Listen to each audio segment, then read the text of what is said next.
like and subscribe, bro. Delete your god rolls. So a guy in my comment section asked me for an updated Strand Hunter build video, but as of late, I've grown to have two pet peeves when it comes to build videos. That's one, when they don't give you any options, and two, when they kind of drag on for way too long.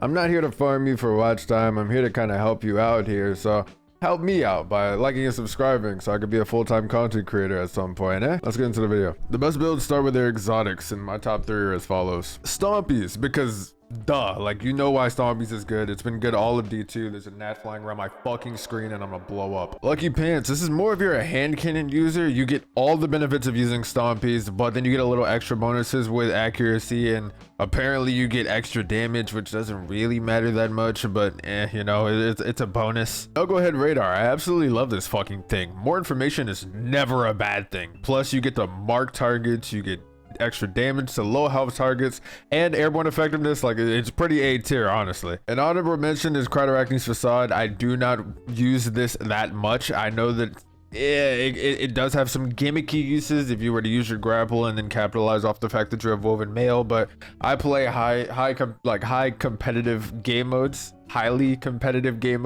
and they're just not gonna let this fly. They're gonna shoot me in the head because that doesn't have damage resistance, if you didn't know. It could work, but it doesn't work for me. Moving on to weapons, you have to understand that your class is not going to win a duel for you. Your weapons are going to get the kill.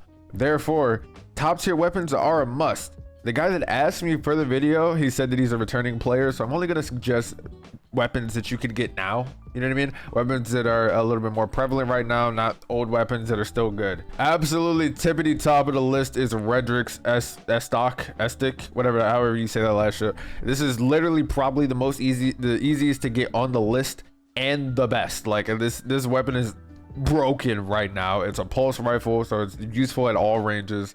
It has lone wolf and sword logic. This is the base roll, by the way. You literally just have to play 7 matches of comp to get your placements done, and then this just appears in your inventory. So you're good to go once you get this. You can literally just use this for your whole life. Criminal's Dagger. This is a runner-up for being one of the best 120s. It has Slideways and Adagio. Don't look at the rest of these. Maybe they're not the best perks, but I have Slideways and Adagio. These two perks is probably the role you want to go for. I know that there's other roles that people like prefer. I don't, so I'm gonna recommend you Slideways Adagio, but you do have to get this from Iron Banner, so when that comes back around, maybe you want to farm for that. If not, the other weapons are just as good. I'm gonna do a 2-for-1 here. I'm gonna say Rose and Hawkmoon. These are gonna be the only 140s that I suggest, because 140s are a little out of the meta. They're always going to be good, but they're out of the meta as much because range is really like the big hitter right now. Hawkmoon, because it's an absolute stat monster, and the fact that you can build up a one-shot just for doing damage and hitting headshots is very valuable in a 3v3 game mode. Rose, because it's just broken unironically. Like, this weapon is the pinnacle of hand cannons in general. This is the king of hand cannons, and I don't think that'll ever change. And then last, I'm going to talk about Igneous Hammer. This is the other 120 that is up for the best 120 in the game. This is the 120 that I prefer personally. As you can see, I have 2,000 kills on this one. I have 2,000 on another one, and I think 1,500 on a third one. You can't get the adept one anymore because they took it out of the float. They took it out of the pool. However, you can go to Shaxx and you can just roll for a regular one, which can be just as good. You're gonna have less stats. However, you're still going to be able to get this combo of keep away and precision instrument, or some of the other perks if you really want to. But if you want to be as competitive as possible, keep away and precision instrument is what you want to go for. Let's move into the actual subclass. You only have one choice of a super, so of course you're just going to go with Silk Strike. However, for the dodges, you can use both Marksman's Dodge or Gambler's Dodge. If you are a type of person that is maybe a little bit more grounded and they want to use their abilities as much as possible to have like more effectiveness outside of just their weapons, go with Gambler's Dodge so you can have your melee up as much as possible.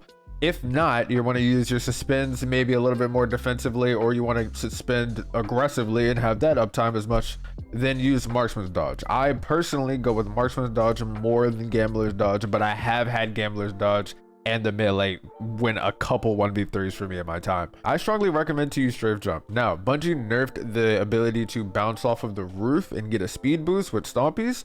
However, Strafe Jump gives you a really good boost of momentum whenever you're coming out of your grapple.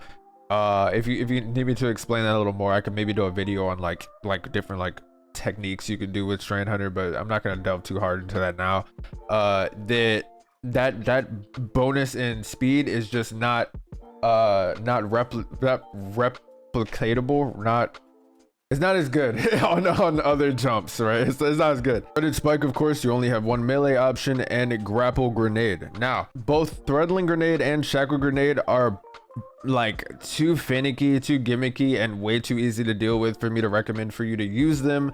When Strand Hunter first came out, threadling grenade was a little strong with the threaded specter. However, since then, Bungie has turned it down a lot, made them very easy to shoot, and make them do a lot less damage. So I would recommend you go with grapple. Then you're gonna be picking Widow's Silk and Ensnaring Slam for consistency and effectiveness. I've seen people get away with the other aspects in different builds, and you can use them, give or take, but I just don't like having to try extra hard just to use my class.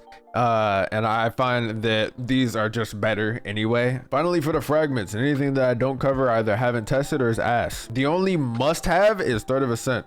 This gives you a bonus for simply playing the game. You're going to be using your grapple anyway, and this just gives you airborne effectiveness and handling for grappling. Like you want this, right? You just want this. Thread of Warding is good for snowballing out of a suspension kill. You're going to be pairing this with Reaper anyway, so if you do pick up that Orb of Power, then you're going to get damage reduction. That's mainly for 6s. I don't really see much of a value in that in 3s, give or take.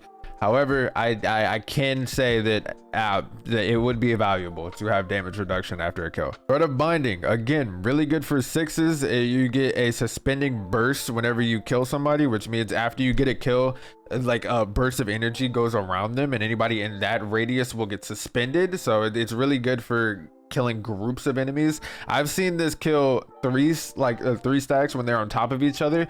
However, I don't really use it that much for that. I use it for the +10 resilience, so I can stay at 40 and use my stats in other categories. But this has helped. I have seen this help me in trials, so I usually keep it on. Thread of Generation, just to keep your grapple grenades uptime as much as possible, and the only criteria is just you dealing damage. So again, just playing the game gives you what you need to play the game further. So again, no brainer for me. I use this all the time. And Thread of Continuity is another thing that I low-key strongly recommend if you are in a solo, like if you're playing solo, like by yourself a lot of the time. However, if you're in a stack, maybe a duo or a trio, it's a little bit less effective, because when you're suspending people and doing things like that, you're going to be calling that out in the first place. So your team is going to have a lot of time to, back up off of that and capitalize on your suspending. However, in solo play, that's not going to happen. Your team isn't going to know that until they hear the call, or maybe they see somebody being suspended, or maybe they see you getting a kill, blase. But you want to give them more time to capitalize, so they can maybe get out of the back of the map and come help out, or they can get their thumbs out of their ass and get a kill. You know what I'm talking about? So I keep this on because I play solo a lot. The other fragments, however, are just a little too gimmicky for me, unless you're talking about Thread of Isolation, which just simply doesn't work. You may be looking at this, you may be thinking like, yo, it works on Prismatic. Yes, it works on Prismatic. It does not work on Strand. Don't ask me. I didn't make the game. Moving on to stats, 100 Recov is an absolute must for me. Next, you're going to be looking for tier 9 to tier 10 Discipline. I am at tier 9 right now because I just simply didn't make another build ever since I started using Thread of Generation. Then you're going to want either tier 9 or tier 10 mobility. You're literally a movement subclass. You're going to want your mobility stat to be as high as possible. However, if you can't get to at least 30 Rezo, I recommend dropping these a little bit. I personally love 40 Rezo a lot more. I find getting flinched on 30 Rezo just a little too annoying, so I moved up to 40. But if you can do 30, I would do 30 just for the extra stats. However, the max on Rezo, I would go with 60. You do not need anything higher. That's like the soft cap for things that are valuable. And for a hunter personally, I'm just not gonna go higher than 60. And your super is just not strong enough for me to recommend putting stats into it, and it's on one of the higher cooldowns in the game. Though I would recommend you putting more stats into it than strength, because if you do want strength that bad, then just use Gambler's Dodge, and then you can get your melee back immediately. And finally, I always get comments that I forget to show my armor mod, so here they go. The only must-haves is at least one in-flight compensator mod. You want your airborne effectiveness on Strand. You're going to be in the air a lot of the time, so at least I'm going to be in the air a lot of the time, so I recommend this strongly. Double unflinching, since you're going to be low on resil, you're going to get flinched a lot more than you are on tier 10 if you didn't know that. The lower your resilience, the more flinch you get from other weapons. Recuperation, so once you suspend somebody and kill them, you get an orb of power. Reaper, so once you suspend somebody and you kill them with a weapon, by the way, this doesn't happen if you melee them, you get an orb of power and you can pick that up. And that pairs well with recuperation, which gives you health whenever you pick up an orb of power. This just keeps your uptime like higher. You don't want to be going into somebody and then like putting your life on the line just to get a kill, and then now you're at no HP and you can get traded out after that. You want your health up, and you want to be able to get out of that situation. That's effectively like being an assassin with no life steal. You know what I mean? Like